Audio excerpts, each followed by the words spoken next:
ውድና የተከበራችሁ ተመልካቾች ዛሬ እንግዲህ ግንቦት 22 2018 80 ቆርቆሮ የእንጨት ቤት ለመስራት በአሁኑ ሰዓት ስንት ብር ያስፈልገናል ቪዲዮ ስራልን ባላችሁት መሰረት እንግዲህ ይህን መረጃ ዛሬ ወደ እናንተ የማቀርብላችሁ ነው የሚሆነው።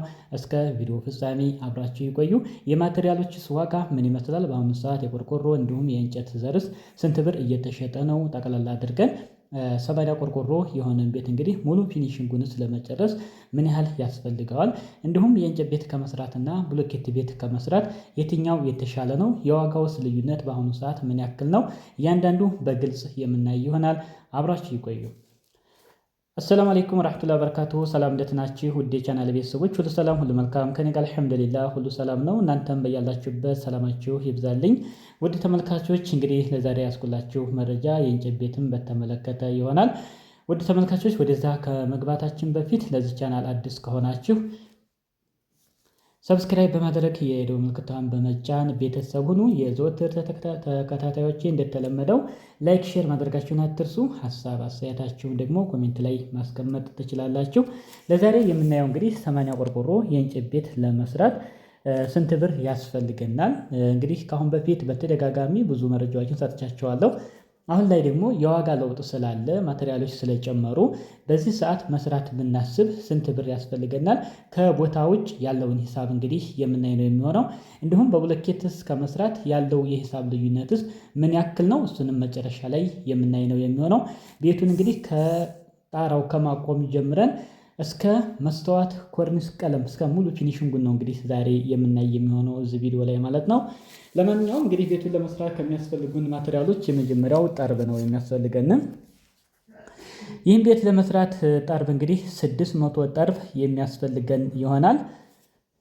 የአንድ ጠርብ ዋጋ በአሁኑ ሰዓት 130 ብር የተሸጠ ይገኛል። የ600 ጠርብ በ130 ብር 78 ሺህ ብር ለጠርብ የሚያስፈልግ ይሆናል። ሌላው ቋሚ ነው። ቋሚ 130 ቋሚ ያስፈልገናል። የአንድ ቋሚ ዋጋ 450 ብር ነው የተሸጠ የሚገኘው። የ130 ቋሚ በ450 ብር 58500 ብር ለቋሚ የሚያስፈልግ ይሆናል።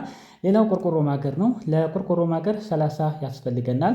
አንድ የቆርቆሮ ማገር 450 ብር ነው፣ ከቋሚው ጋር ተመሳሳይ ነው። ስለዚህ የ30 ቆርቆሮ ማገር በ450 ብር 13500 ብር ለቋሚ የሚያስፈልገን ይሆናል። ሌላው ግድግዳ ማገር ነው።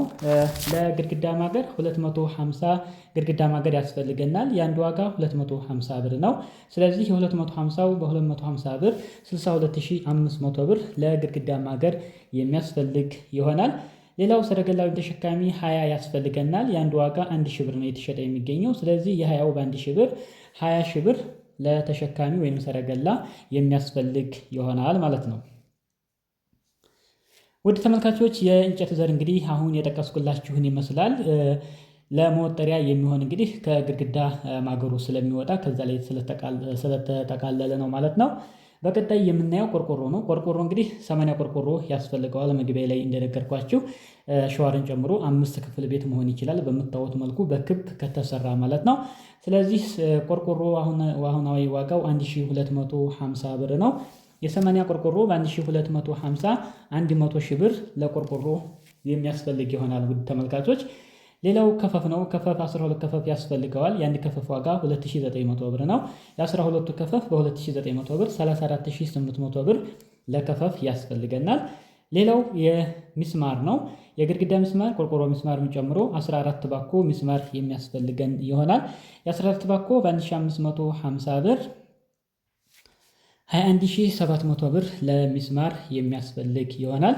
ሌላው 6 ቁጥር 1 ኪሎ ያስፈልገናል ለከፈፍ የሚሆን ማለት ነው። ከፈፍ መምቻ ለሱ 500 ብር የሚያስፈልግ ይሆናል። የከፈፍ ቀለም እንግዲህ 2 ሊትር ያስፈልገናል። ለሱ እንግዲህ 1000 ብር ለከፈፍ ቀለም የሚያስፈልገን ይሆናል። ቡሩሽ 1 ቡሩሽ ያስፈልገናል 100 ብር። ነጭ ጋዝ ያስፈልገናል 1 ሊትር 300 ብር። እንግዲህ ለዚህ ቤት የሚያስፈልጉን ማቴሪያሎች አሁን የጠቀስኩላችሁን ይመስላል። ሌላው ምን አለ ከላይ የጠቀስኩላችሁ 600 ጠርብ 330 ቋሚ 30 ቆርቆሮ ማገር እና 250 ግድግዳ ማገር እንዲሁም 20 ተሸካሚ የጠቀስኩላችሁን ከምትገዙበት ቦታ ወደ የሚሰራበት ቦታ ማጓጓዣ ያስፈልገናል። ያ እንግዲህ እንደ ቦታው ርቀት ይወሰናል። ሩቅ ከሆነ ያው ኪሎ ሜትር በጨመረ ቁጥር ሂሳቡም ይጨምራል።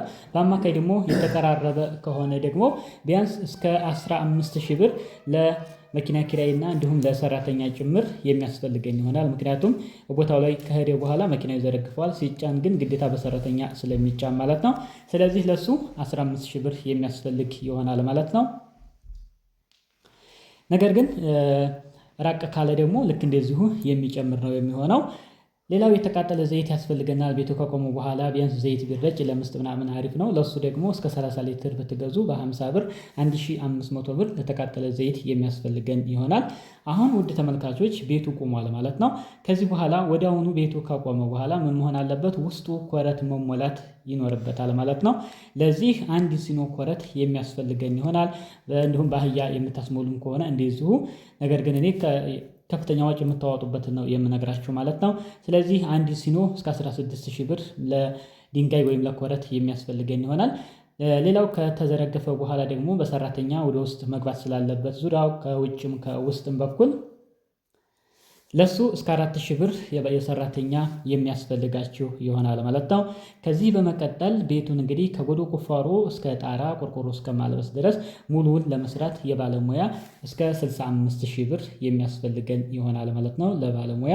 ውድ ተመልካቾች እንግዲህ አሁን ቤቱን ለማቆም ጣራውን ብቻ እንግዲህ እንጨቱን ከነቆርቆሮዋ ለመጨረስ ምንን ጨምሮ የውስጥ ኮረትን ጨምሮ ጠቅላላ ይሄንን ስንደምረው 492,130 ብር ይመጣል ሂሳቡ ማለት ነው።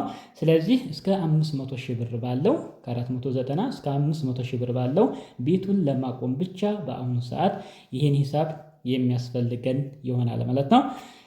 እንግዲህ ውድ ተመልካቾች ይህ ዋጋ በዛሬው ዕለት ግንቦት 22 2018 በዛሬው ዕለት በሚሸጥበት የማቴሪያሎች ሽያጭ ሂሳብ ነው ማለት ነው። ምናልባት ነገ ሌላ ቀን ነው፣ ሲጨምር ይጨምራል፣ ሲቀንስም የሚቀንስ ይሆናል ማለት ነው። ከዚህ በኋላ እንግዲህ ምንድነው ቤቱ ምን ይቀረዋል? ቀጣይ ስራ ውሃ ልክ ነው እንግዲህ የመጀመሪያ ስራ የሚሆነው ውሃ ልክ ለማሳሰር እንግዲህ ደቂቃዎች እንዳይረዝሙ ጠቅላላ አድርጌ በብር ደረጃ ለማስቀምጥላችሁ ማለት ነው። ለውሃ ልክ እስከ 100,000 ብር ያስፈልገናል ማለት ነው። ውሃ ልክ ለማሳሰር ብቻ ማለት ነው። ውሃ ልክ ከታሰረ በኋላ ምን ያስፈልገዋል? ውስጡ ገረገንቲ መሟላት አለበት ማለት ነው። ቤቱ ከቆመው በኋላ ገረገንቲ ካልተሞላ ቤቱ ሚዛኑ ቀጥ ያለ ላይሆን ይችላል። የመዛባት ባህሪ ስለሚያመጣ ውሃ ልክ እንደታሰረ ወዲያውኑ ውስጡ ገረገንቲ ብታስሞሉት ከዛ በኋላ ቢቆይ እንኳን ብዙ አስፈላጊ ላይሆን ይችላል ማለት ነው።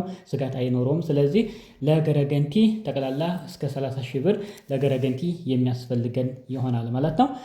ውድ ተመልካቾች ከዚህ በኋላ እንግዲህ ምንድነው የሚሆነው? ከመቃን ገጠማ ጀምሮ መረጋ እንዲሁም በር አለ፣ ግርፍና ሊሾ አለ፣ የመስተዋት አለ፣ የኮርኒስ አለ ማለት ነው። ይህንን ለማስደረግ ደግሞ በአሁኑ ሰዓት እንግዲህ ያሉትን ዋጋዎች የምነግራችሁ ይሆናል ማለት ነው። ወደ መረጋ ከመግባታችን በፊት እንግዲህ የውሃ ልክንና የውስጥ ገረገንቲን ተሞልቶ እስካለው ደረጃ ድረስ 630,000 ብር የሚያስፈልገን ይሆናል ማለት ነው። ቤቱን ብቻ ለማቆም እስከ 500,000 ብር ብለናል። ለገረገንቲ 30,000 እና ለውሃ ልክ 100,000 ሲጨመርበት 130,000 ሲጨመርበት 500,000 ላይ 130,000 ሲጨመር እስከ 630,000 ብር የሚያስፈልግ ይሆናል ማለት ነው። ወደ መረጋ ብንገባ እንግዲህ ለመረጋ እስከ 150,000 ብር የሚያስፈልገን ይሆናል። የባለሙያንም ጨምሮ የጭድ ጠቅለል ብሎ ማለት ነው። ሌላው በር አለ እንግዲህ ለበር ገጠማ እስከ 120,000 ብር አካባቢ ያስፈልገዋል። ግርፍና ሊሾ እስከ 220,000 ብር የሚያስፈልገን ይሆናል። መስተዋት እስከ 55,000 ብር የሚያስፈልገን ይሆናል። ኮርኒስና ቀለም ሙሉ ፊኒሽንግ ለመጨረስ ደግሞ እስከ 400,000 ብር የሚያስፈልገን ይሆናል ማለት ነው። ይህን ጠቅላላ ግን ስንደምረው እንግዲህ 945,000 ብር ይመጣል። ከምን ውጭ ማለት ነው? ገረገንቲ ላይ ውሃ ልክ ታስሮ ገረገንቲ ላልነበር የቆምነው ከዛ በኋላ ያለው ሂሳብ 945,000 ይመጣል። የምን የመረጋ የበር የግርፍና ሊሾ የመስተዋትና የኮርኒስ ቀለም ሙሉ ፊኒሽንጉን ለመጨረስ ይህንን የሚያስፈልገን ይሆናል ማለት ነው። ስለዚህ ውድ ተመልካቾች ይህንን አሁን ጠቅለል አድርገን ስንደምረው እንግዲህ 945,000 እና 630,000 ስንደምራቸው 1,575,000 ብር አካባቢ የሚያስፈልግ ይሆናል ማለት ነው። ሙሉ ፊኒሽንጉን 80 ቆርቆሮ የእንጨት ቤት በአሁኑ ሰዓት ሙሉ ፊኒሽንግ ለመጨረስ እንግዲህ እስከ 1,600,000 በሉት ማለት ነው የሚያስፈልገን ይሆናል። ስለዚህ ውድ ተመልካቾች ለእንጨት ቤት ሙሉ ፊኒሽንጉን ለመጨረስ ይሄን ያክል ብር በአሁኑ ሰዓት ካስፈለገን ከቦታዎች በብሎኬት ብንሰራ ወይንስ ደግሞ የእንጨት ቤት ከምንሰራ የትኛው የተሻለ ነው? ብዙ ልዩነት የለውም። እንደውም አንዳንዶች በኮሜንትም ስለማነብ ነው። የእንጨት ቤትና የብሎኬት ቤት ምንም አይነት ልዩነት የለውም፣ ሂሳቡ ተመሳሳይ ነው የሚል ኮሜንትም ሳይ ስለነበር ልዩነት አለው። ለምሳሌ እንበልና የእንጨት ቤት ለመስራት አሁን እንጨት ከ80 ብር ተነስቶ ነው ወደ 130 ብር እንዲጠርብ የገባው። ብሎኬትም በዛው ልክ አሁን ጨምሯል። እንዲሁም ፌሮ በዛው ልክ ጨምሯል። ሲሚንቶ በጣም ጨምሯል። ስለዚህ ድንጋይ እነዚህ ነገሮች ስንጨምረው የብሎኬትን ቤት ለመስራት ምንም አያጠያይቅም ከዚህ በላይ እንደሚያስፈልገን ማለት ነው። ልዩነቱን በተመለከተ ወደኋላ መለስ ብላችሁ ቪዲዮዎችን ማየት ትችላላችሁ። በግልጽ ማብራሪያ ያስቀመጥኩላችሁ አለ። የእንጨት ቤትና የብሎኬት ቤት ያለው ልዩነት ምን ያክል ነው የሚል እሱን ወደኋላ መለስ ብላችሁ ማየት ትችላላችሁ። ልዩነት ግን አለው። ቢሰራ ብሎ ግን የሚመከረው ከእንጨት ቤት ከምትሰሩ አቅም ላለው የብሎኬት ቤት በአንድ እግር ብትሰሩ እጅግ በጣም አሪፍ ነው የሚሆነው፣ አቅሙ ካላችሁ ማለት ነው። ምክንያቱም ልዩነት የሌለው እንዳይመስላችሁ ልዩነት አለው። ነገር ግን ለጥራቱን ጠብቆ እንዲሁም እድሜም ስለሚኖረው ብሎኬት ቤት ብትሰሩ እጅግ በጣም የተሻለ ነው የሚሆነው። ነገር ግን በ300 እና የ400 ሺህ ብር ልዩነት አይደለም የሚኖረው ማለት ነው። ከዛ በላይ ልዩነት አለው። ከ600 ከ700 ሺህ ብር በላይ የሆነ ልዩነት አለው በመካከሉ ማለት ነው። ለማንኛውም ወደ ተመልካቾች እንግዲህ ይህን መረጃ እንደምትወዱት አልጠራጠርም። ቪዲዮውን ላይክ አድርጉት። ሀሳብ አስተያየታችሁን ኮሜንት ላይ አስቀምጡልኝ። በሌላ ቪዲዮ እስከምንገናኝ ወሰላሙ አለይኩም ወረሕመቱላህ ወበረካቱ።